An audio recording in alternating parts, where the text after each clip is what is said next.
दोस्तों ये कहानी है ऐसे दो दोस्तों की जो कि साथ में ये कसम खाते हैं कि वो कभी भी एक दूसरे से प्यार नहीं करेंगे, लेकिन उसके अलावा वो दोनों साथ में सब कुछ करेंगे। अब वो दोनों साथ में ऐसा क्या करते हैं, आइए देखते हैं। तो कहानी की शुरुआत में हम इस कहानी के मेन कैरेक्टर डिलन को देखते हैं, जो कि अपने ऑफिस में काम कर रहा था, पर तभी उसे उसकी गर्लफ्रेंड का कॉल आता है और वो उसे मिलने के लिए बुलाती है। इसी के दूसरी तरफ हम इस कहानी के एक और मेन कैरेक्टर जेमी को देखते हैं, जो कि अपने बॉयफ्रेंड का वेट कर रही थी। डिलन जहाँ पर लॉस एंजलिस में था, वहीं जेमी न्यूयॉर्क में रहती थी। इसके बाद हम देखते हैं कि जब वो दोनों अपने अपने पार्टनर से मिलते हैं तो डिलन की गर्लफ्रेंड डिलन से ब्रेकअप कर लेती है और जेमी का बॉयफ्रेंड जेमी से ब्रेकअप कर लेता है। अब ब्रेकअप की वजह से वो दोनों काफी निराश हो जाते हैं और ये फैसला करते हैं कि अब से वो कभी भी रिलेशनशिप के चक्कर में नहीं पड़ेंगे। अब से वो हमेशा सिंगल रहेंगे और खूब मौज मस्ती करेंगे। इसके बाद हम देखते हैं कि जेमी एचआर की पोस्ट पर काम करती थी और वो लोगों को जॉब के लिए रिक्रूट करती थी, इसलिए वो डिलन को जीके मैगजीन कंपनी में इंटरव्यू देने के लिए न्यूयॉर्क बुलाती है। दरअसल डिलन अपने काम में बहुत अच्छा था, इसलिए जेमी चाहती थी कि डिलन किसी भी हालत में जीके मैगजीन में काम करे और डिलन को इस कंपनी में लगाने के बदले जीके मैगजीन वाले उसे अच्छा खासा कमीशन भी दे रहे थे।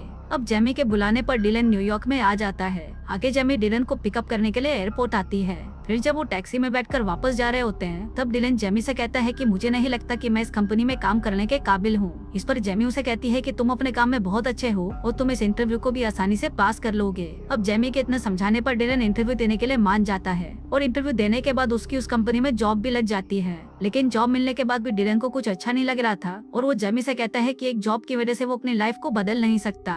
दरअसल डिलन को ये न्यूयॉर्क शहर कुछ खास पसंद नहीं आ रहा था, लेकिन जेमी को डिलन को यहाँ पर कैसे भी करके रोकना था, इसलिए वो डिलन को अपने साथ लेके जाती है और उसे न्यूयॉर्क की सबसे अच्छी जगह दिखाती है। अब डिलन भी ये देखकर बहुत खुश होता है, क्योंकि ये शहर उससे काफी अलग था जो उसने टीवी पर देखा था, इसलिए वो उस कंपनी में काम करने के लिए भी मान जाता है। अगले दिन डिलन और जेमी लंच करने के लिए बाहर जाते हैं और यहाँ पर वो दोनों एक दूसरे को अपनी ब्रेकअप स्टोरीज के बारे में बताने लगते हैं। इसके बाद जेमी डिलन को रात को अपने घर पर एक पार्टी में इनवाइट करती है। फिर डिलन रात को जेमी के घर पर आता है और वो दोनों पार्टी में काफी एंजॉय करते हैं। अब धीरे धीरे जेमी और डिलन एक दूसरे के नजदीक आते जाते हैं और उनकी दोस्ती भी गहरी होती जाती है। फिर एक दिन जब वो दोनों टीवी पर मूवी देख रहे थे, तब जेमी डिलन को कहती है कि काश मेरी भी जिंदगी इन टीवी एक्ट्रेस की तरह होती तो कितना अच्छा होता। कोई तो होता जो मुझसे बहुत प्यार करता और जब मैं उदास होती तो शाही घोड़े पर बैठकर मेरे लिए कोई राजकुमार आता और प्यार से मुझे मनाता। इस पर डिलन उसे कहता है कि ये सब फिल्मों में ही होता है और असली जिंदगी में इसका कोई मतलब नहीं है। फिर वो दोनों आपस में इंटीमेट वाली बातें करने लग जाते हैं और फिर डिलन जेमी से कहता है कि इंटीमेट होना एक टेनिस मैच जैसा है, बस खेलो, एंजॉय करो और निकल जाओ।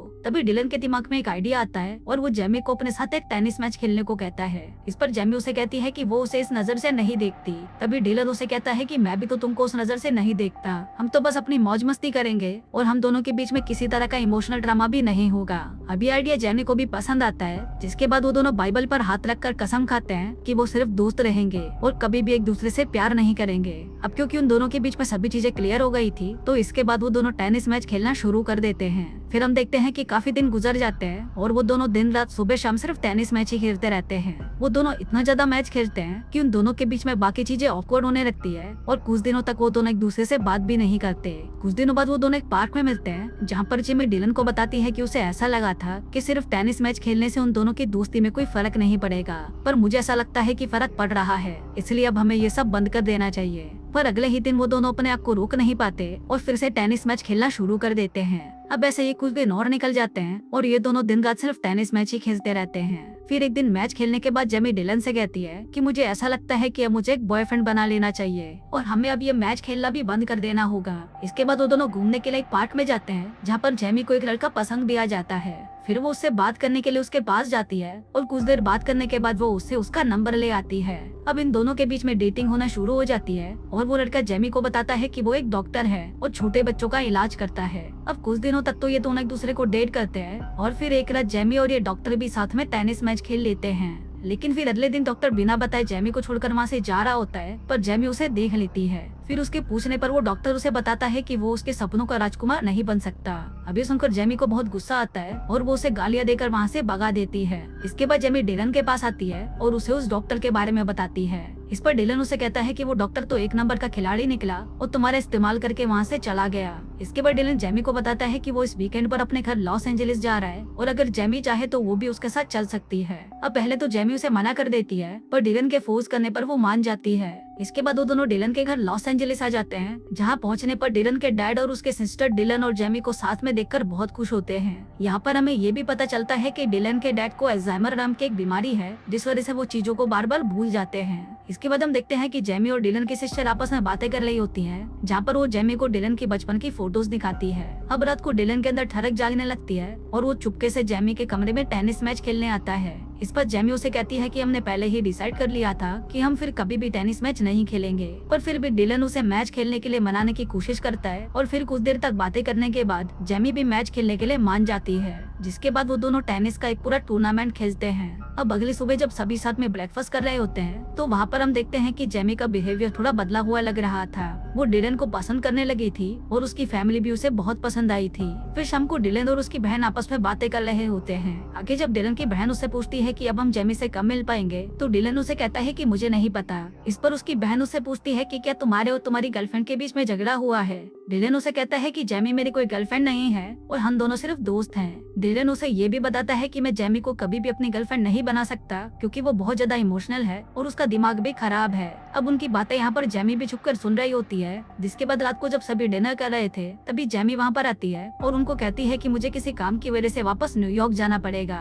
दरअसल उसे डिलन की बातों का बहुत बुरा लगा था, इसलिए वो वापस जा रही थी। यहाँ पर डिलन की फैमिली उसे रोकने की बहुत कोशिश करती है, पर जेमी नहीं रुकती। फिर कुछ दिनों बाद डिलन भी वापस न्यूयॉर्क आ जाता है, जहाँ पर वो जेमी से कांटेक्ट करने की बहुत कोशिश करता है, पर जेमी उसे कोई भी जवाब नहीं देती। फिर कुछ दिनों बाद डिलन फिर से जेमी को कांटेक्ट करने की कोशिश करता है, पर जेमी अभी भी उसे कोई जवाब नहीं देती। तभी डिलन को याद आता है कि शायद जेमी अपनी फेवरेट जगह पर हो सकती है, और फिर जब वो उस जगह पर जाता है तो उसे वहाँ पर जेमी अकेले बैठे हुए मिलती है। फिर डिलन जेमी से माफी मांगता है तो जेमी उसे कहती है कि तुम एक अच्छे दोस्त नहीं हो सकते, क्योंकि दोस्त कभी भी एक दूसरे की बुराई नहीं करते। अब यहाँ पर उन दोनों के बीच में बहस हो जाती है और वो दोनों अलग हो जाते हैं। फिर इसके कुछ दिनों बाद हम देखते हैं कि जेमी की मम्मी उसे समझा रही होती है कि जो गलती मैंने करी वो गलती वो कभी ना करे। जेमी की मम्मी से कहती है कि मेरी जिंदगी में बहुत लड़के आए, लेकिन तुम्हारे डैड उनमें सबसे अच्छे थे, पर मैंने ये बात समझने में बहुत देर कर दी। लेकिन तुम ये गलती कभी मत करना, नहीं तो तुम भी मेरे जैसे अकेली रह जाओगी। दूसरी तरफ अगले दिन डिलन अपने डैड को एयरपोर्ट पर पिक करने आता है, जो कि उसके घर पर कुछ दिनों के लिए रहने आए थे। यहाँ पर उसके डैडी भी उसे बताते हैं कि जब मैं नेवी में था तो मेरी जिंदगी में एक लड़की आई जो मुझसे बहुत प्यार करती थी, पर मैं कभी भी उस बात को समझ नहीं पाया, और जब मुझे वो बात समझ में आई तब तक बहुत देर हो चुकी थी। काश मैं भी तुम्हारी उम्र में अपने प्यार को समझ पाता। अभी सुनकर डिलन को भी जेमी की याद आने लगती है, जो कि उससे बहुत प्यार करती थी, पर डिलन ने अपने ईगो की वजह से जेमी को कभी अपनाया ही नहीं। इस पर उसके डैड उसे कहते हैं कि अगर तुम्हारे प्यार में थोड़ी सी भी गुंजाइश है तो जाकर अपने प्यार को बचा लो, इसे खत्म मत होने दो। अभी सुनकर डिलन अपने डैड को घर छोड़ देता है और अपने मिशन को पूरा करने के लिए निकल जाता है। वहीं दूसरी तरफ हम जेमी को देखते हैं, जो कि अपनी मॉम से बात कर रही थी, क्योंकि उसकी मॉम ने उसे एक जगह पर मिलने के लिए बुलाया था। जेमी अपनी मॉम से पूछती है कि आप कहाँ पर हो, तो इस पर उसकी मॉम कहती है कि वो वहाँ पर टाई पहने हुए एक लड़के के पास खड़ी है। अब जेमी उनको ढूंढ रही होती है, पर तभी वहाँ पर सभी लोग डांस करने लग जाते हैं। इसके बाद उसे वहाँ पर डिलन दिखाई देता है, जो कि उसके पास आकर उसे माफी मांगता है। वो उसको कहता है कि वो उसे बहुत मिस कर रहा था और अब वो उसे बहुत प्यार करने लगा है। इसके बाद वो जेमी को घुटनों पर बैठकर प्रपोज करता है, जिस पर जेमी भी मान जाती है और फिर वो दोनों एक दूसरे को किस करते हैं। इसके बाद वो दोनों साथ पर डेट पर जाते हैं और ये उनके रिलेशनशिप की पहली डेट होती है। और दोस्तों, इसी के साथ ही ये कहानी यहीं खत्म हो जाती है।